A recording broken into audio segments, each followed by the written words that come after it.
Punchline sur Europe 1, Laurence Ferrari. On se retrouve dans Punchline sur Europe 1, Jean-Claude Dacier et la Louis Dragnel aussi, ainsi que Louis Haussalter. Ce débat de demain, cette grand-messe cathodique qui réunit en général 16, 17 millions, voire 18 millions de téléspectateurs, ça reste gigantesque, et d'auditeurs évidemment, on ne les oublie pas. C'est un passage obligé, Jean-Claude. C'est assez rare dans les autres pays. Et un seul débat, est-ce que c'est suffisant au fond ? Écoutez, heureusement qu'on l'a. Parce qu'on peut dire que ce qui a précédé était très, je dis même pas enrichissant, qu'on ait appris grand chose. Alors ceux qui ont voulu se plonger dans les programmes écrits qu'ils ont reçus à la maison, eux savent à peu près à qui ils ont affaire et ce que leur candidat propose. Mais pour le reste, on n'a pas vu grand chose. Donc je trouve que ces deux finalistes s'affrontent. Encore une fois, je répète ce que je disais il y a un instant, c'est que je souhaite que ça se passe dans la plus grande courtoisie, avec une certaine classe et une certaine élégance. Ça ne veut pas dire que sur le fond, on ne s'écharpe pas un peu, mais poliment. Il ne faut pas que ce soit ennuyeux, Jean-Claude. Et puis, il y a des choses à dire. Enfin, moi... Ah non, vous n'allez pas me refaire tout le programme, là. Il y a beaucoup de choses à dire. Souvent, il y a beaucoup de choses à dire, mais on ne sait pas... Non, mais je ne vais pas dire... Arrête pour une heure. Non, mais sinon, je veux bien la commencer. L'Europe, Bercy, les référendums, le Conseil constitutionnel, t'en veux ? Il y en a beaucoup. C'est très dense. Donc, j'espère que ce débat sera utile, point. Soyons simples. Vous avez raison. Utile, comme le vote. Louis Dragnel, quels sont les écueils à éviter ?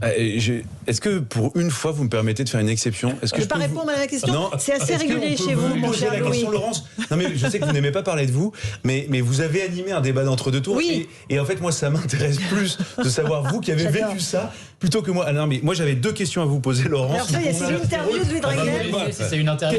Qu'est-ce que ça change pour un présentateur, un animateur par rapport à un débat classique ? J'avais deux questions. La première, c'est celle-là.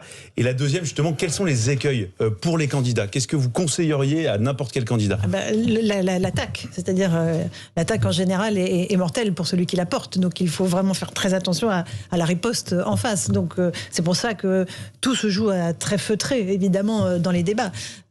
Après, sur le présentateur, écoutez, voilà, c'est quelque chose qui marque l'histoire d'une carrière, peut-être. Ça arrive une fois dans une carrière, deux pour les plus chanceux. Et puis, on voit l'histoire de la Ve République s'écrire sous vos yeux. Moi, j'ai eu la chance d'animer ce débat entre François Hollande et Nicolas Sarkozy. C'est vrai que voilà, on voit l'élection se jouer sous nos yeux, même si on se doute bien, avant même le générique de début, où se trouve la dynamique. Et c'est vrai que quand François Hollande a attrapé au vol l'une de mes questions, et vous, Président, qu'est-ce que vous feriez de différent, et qu'il enchaîne ces 13 anaphores, on se dit, bon, voilà, on a apporté notre petite pierre à l'édifice. Mais on se souvient des noms des candidats, pas des noms des animateurs, et je crois que c'est très bien comme ça. Merci Louis. Parce que vous êtes dans mon émission. Est-ce que rétrospectivement, vous avez trouvé ça, enfin pour vous, alors c'est un peu microcosmique comme question, mais est-ce que c'est pas du tout, non, allez-y. Non mais est-ce que c'est intéressant ? Est-ce que c'est intéressant ou c'est tellement organisé, convenu, parce là on voit tous les détails de l'organisation de ce débat et tout est quand même très cadré avec les équipes des candidats. Oui, mais il y a toujours une marge de manœuvre. Il y a toujours d'abord l'instantanéité, le direct, l'immatériel qui se produit, c'est-à-dire voilà, un candidat qui est porté, l'autre qui ne l'est pas. Non, je crois que tout est assez figé sur le timing, parce qu'on a l'œil rivé sur le chrono, on a tant de temps sur le pouvoir d'achat, tant de temps sur l'international. Mais il y a un peu de marge de manœuvre, et il y a cet imprévu, cette espèce Vous aviez posé beaucoup de questions ou ça a été compliqué ? Ah oui, on avait quand même réussi à chaque fois à lancer les thèmes. On ne relance pas, c'est-à-dire qu'on ne pose pas une question de suite, où c'est très très rare, mais il y a quand même un travail journalistique. Parce que on n'est pas en interview pour le coup. J'ai découvert que vous ne pouvez pas dire à un candidat que ce qu'il dit est faux, par exemple. Voilà. Non, il faut apporter la contradiction. On peut... allez-y, vous pouvez le contredire, vous pouvez y aller, monsieur le candidat, contredisez-le, mais on ne peut pas nous-mêmes porter la contradiction, ce qui est normal. Jean-Claude, vous l'aviez regardé ce débat ? Lequel ? Le vôtre ? Bah oui, je crois les avoir à peu près. Non mais c'était passionnant celui-là. Non mais en vrai, il est très bien animé. Oui, merci Louis. Mais je trouve que la plus belle campagne, c'était celle de 2007. Et le débat a été marquant. Et le débat a été formidable. Alors que le pire débat, c'était celui de 95. Et d'ailleurs, j'ai peut-être peur que demain, si les candidats ne prennent pas de risque, qu'on ait un air de 95. Pourquoi je dis ça ? Parce que Marine Le Pen avait pris des risques la dernière fois. Oui. Et elle risque d'arriver tellement tétanisée que... elle pourrait être en dedans, même si c'est la challenger et qu'elle a tout intérêt à prendre des risques, parce que de toute façon, elle n'a pas le choix. Sûr, elle n'a rien à perdre. Alors qu'Emmanuel Macron n'a aucun intérêt à en prendre, pour le coup, et la dernière fois, il n'en a pris absolument aucun. Je ne sais pas si elle ira très loin, parce que la dernière fois, elle voulait qu'Emmanuel Macron sorte de ses gonds. Elle n'y est pas parvenue. Donc elle va jouer la crédibilité. C'est très placide. Et je pense qu'elle va jouer la crédibilité. Et c'est pour ça que je dis que on risque de s'ennuyer peut-être un peu si Marine Le Pen joue la crédibilité. Largement sur son bilan. Il y a quand même des choses à dire sur le bilan. Et puis sur la retraite, non pas à 25 ans, mais à 65 ans, il y a des choses à dire, etc. etc. Marine Le Pen doit crédibiliser, Macron doit clarifier. Oui, parce que j'ai fait un lapsus. J'ai fait un lapsus tout à l'heure. Non, à 14h, j'ai dit 25 ans au lieu de 65. C'était évidemment un lapsus idiot. Bien évidemment que ça va être l'objet, je pense, d'un débat très riche sur la retraite. Or, on vient quand même d'une période où Macron n'a pas réussi à bâtir sa réforme des retraites promise. Il y a beaucoup à dire. Moi, je ne suis pas pessimiste. Et Laurence, moi j'avais une dernière question à vous poser. Allez-y, mon cher. Il a pris les commandes de l'émission. Après le supplice sera terminé pour moi. Pas du tout. Non, mais moi je trouve ça intéressant. Et peut-être que je pense que ça intéresse aussi les auditeurs. Non, mais la question que je me pose, par rapport aux questions, aux thématiques qui s'étaient posées au moment où vous aviez animé ce débat, donc c'était en 2012, qu'est-ce que vous constatez sur l'évolution des sujets? Parce que vous aviez super bien préparé, j'imagine, avec des fiches absolument parfaites. Qu'est-ce qui vous frappe le plus depuis ces années? Qu'est-ce qui s'est dégradé? Est-ce qu'il y a des constantes? Est-ce qu'il y a des sujets qui ont complètement disparu? Il y a des constantes comme le pouvoir d'achat, mais il est très très puissant aujourd'hui. Il est beaucoup plus présent qu'en 2012. On avait une problématique à la fois de sécurité, de bilan de Nicolas Sarkozy qui était très omniprésent, un peu d'international, honnêtement. Pas énormément. Mais là, il y avait beaucoup la façon de gouverner. Oui, mais c'est pour ça. On n'était pas très focalisé sur l'international. Là, ça va prendre une place prépondérante, évidemment.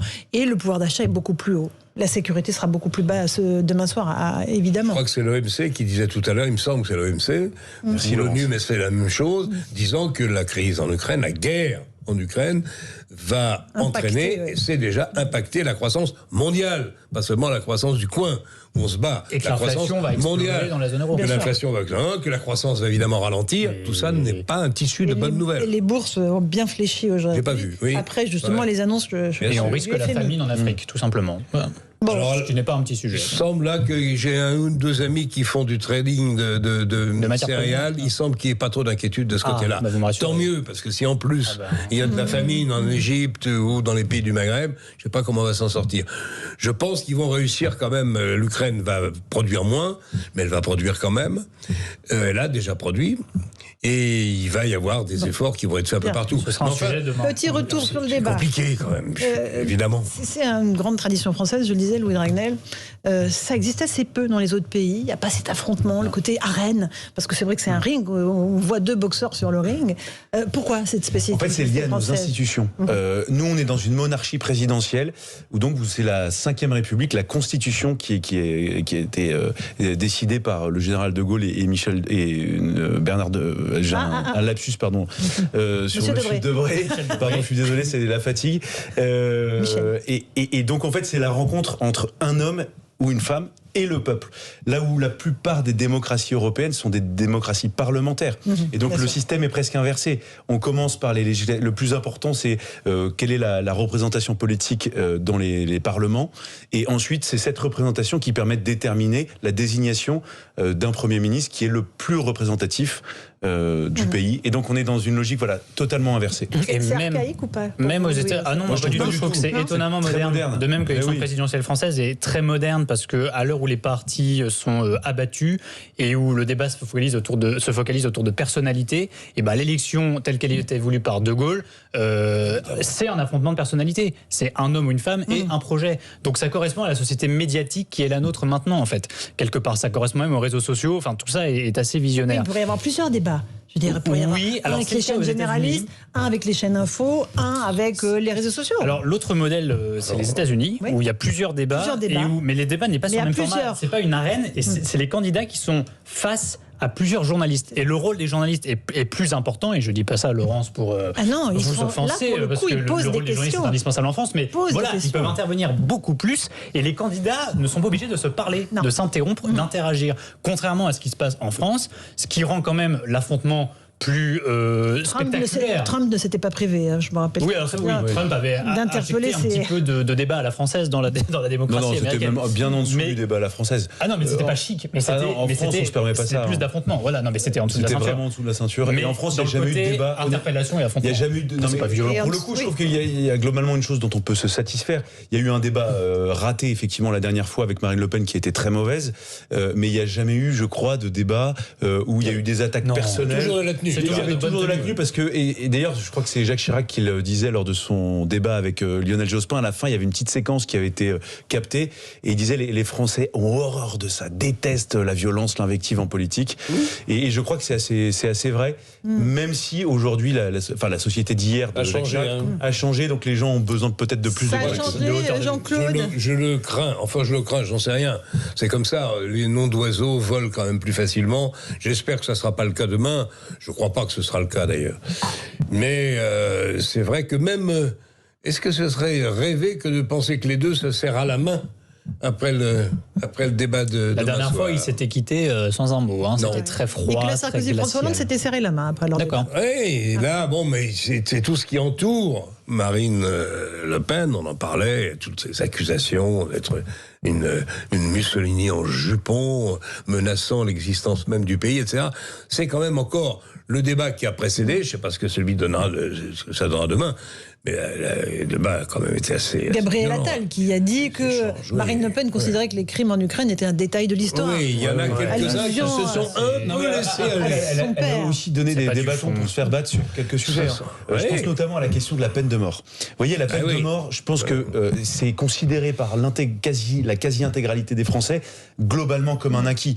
Parfois les gens non mais alors dans certains les sondages plus récents. Oui, mais après quand vous posez la question, alors comment est-ce qu'on tue les gens, ils sont fusillés, c'est la chaise électrique. Mais après quand on rentre dans le détail c'est comme l'euthanasie, tout le monde est bon, mais quand on explique comment on fait, ce sont les limites du référendum qui est pour beaucoup discutable. Et du coup, elle s'est pris un peu les pieds dans le tapis puisqu'elle a dit moi je suis contre à titre personnel. Puis pourquoi pas si les Français le veulent, et puis finalement elle considère que c'est plus une bonne idée parce que c'est anticonstitutionnel. Et je trouve que vous voyez sur ce genre de sujet, typiquement, elle était mauvaise. Merci à tous les trois d'avoir participé à ce punchline. Dans un instant, musique avec Stéphanie Loire et les infos à 20h avec Alexandre Lemaire. Bonne soirée, à demain. Europe 1, 18h, 20h. Punchline, Laurence Ferrari.